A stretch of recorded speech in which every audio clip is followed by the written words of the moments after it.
Hello and welcome back to my channel. As always, I am Matt from Cleveland Sex Therapy.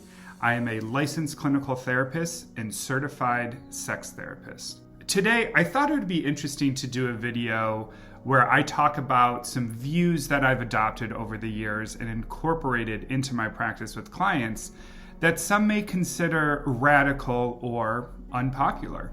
This video is in no way saying that my views are the only views you need to adopt when it comes to sex and relationships, but maybe some that you should consider when creating new viewpoints.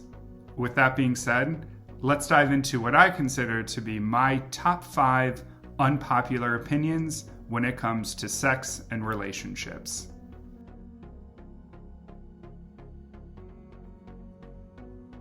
First, we need to celebrate when relationships end and not just mourn them. Now, hear me out. I do think it is extremely important to mourn when a relationship ends, whether it is platonic or romantic. It is important to process that grief and not let it fester and turn into something uncontrollable. But while we are mourning, let's also spend time acknowledging that everyone involved in this relationship is moving towards finding another partner who may be more in line with what they want. Not only are we moving in another direction towards someone who's more in line with our relational values or sexual values, we could also be moving into a potentially safer space of self-exploration and away from a relationship that was potentially causing a lot of harm and anxiety and sadness. Remember, more relationships are going to end in your life than succeed, especially if we are looking for a long-term monogamous partner or long-term polyamorous partners. So, next time your relationship ends, remember to mourn, but also celebrate the opportunity of finding another companion who may be a better fit.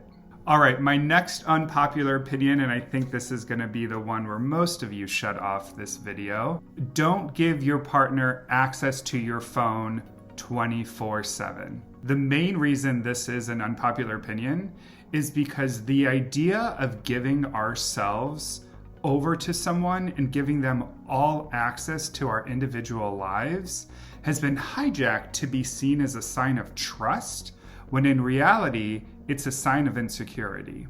There is a difference between privacy and secrecy. Privacy is the idea that my life is my own and no one gets access to it unless I grant them access. There are areas that we all as humans keep to ourselves because, quite frankly, no one needs to know. For instance, my sexual orientation is private to me, and those people who get to know are only the ones that I care to tell. Secrecy is more deceptive in nature. When you think about it with a secret, I am willingly keeping something from my partner or partners that I know they may not like or may hurt them. So we want to avoid keeping secrets as much as we can. But remember, there's a difference between privacy and secrecy. Think about this. If you need access to your partner's phone 24/7 to feel secure in your relationship, then what is the point of building trust? All right, if you're still with me, here's another one around the same lines of privacy and secrecy. And that is sharing your location with your partner 24/7. This is similar in thought to the last one about the idea of building trust and respect and security in your relationship and not relying on electronics to attain that. But let me make one thing clear. I think we should be sharing our location with our friends, loved ones, people that we care about if we are feeling in an unsafe situation or traveling to a new area that we are not familiar with. But 24/7 access to my location, again, is more of a sign of insecurity that I would want to be addressed in your relationship so that everyone can feel trust and respected. All right, unpopular opinion number 4, have sex on the first date. Although purity culture and sex negativity would tell you otherwise, I think that if both people or multiple people involved are feeling up for it, why not engage in intimacy? Our society has created this notion that if you have sex on the first date, then you are not a great long-term partner. When in reality, if someone is going to judge you for wanting to have sex or having sex on the first date, I don't want you with that person. Sexual compatibility is just as important as all of these other areas of compatibility that we work on and develop in relationships. We want to make sure that we are feeling fulfilled and secure in our sexual compatibility as much as we do our emotional compatibility.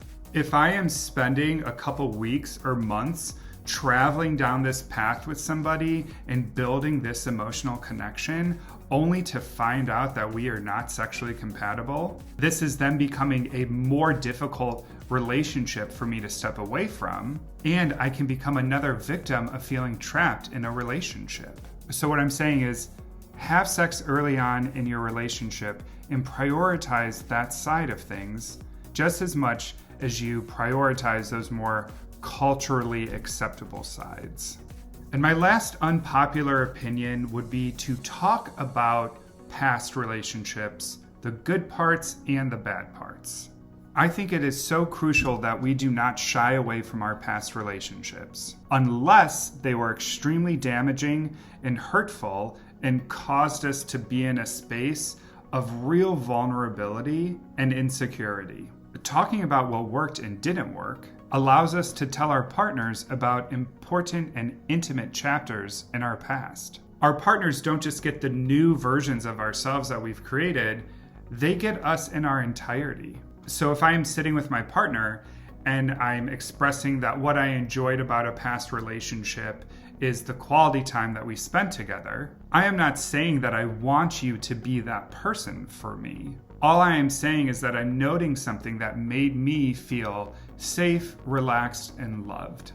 On the flip side, if I tell you that my partner gaslit me all the time, I'm saying this so that you can be aware of, maybe why I shy away from intense conversations sometimes, or why I get so triggered and I want to fight back because I never had that opportunity in the past. Your partners should know all sides of you, because you want somebody to love you for you and your full self, not just the curated version that we're showing ourselves in the very beginning of the relationship.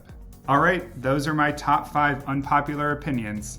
What unpopular opinions do you have about relationships that you may find is difficult to express with people that you care about?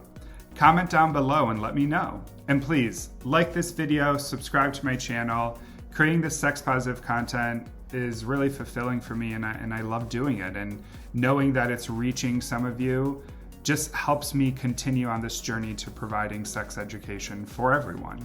Until next time.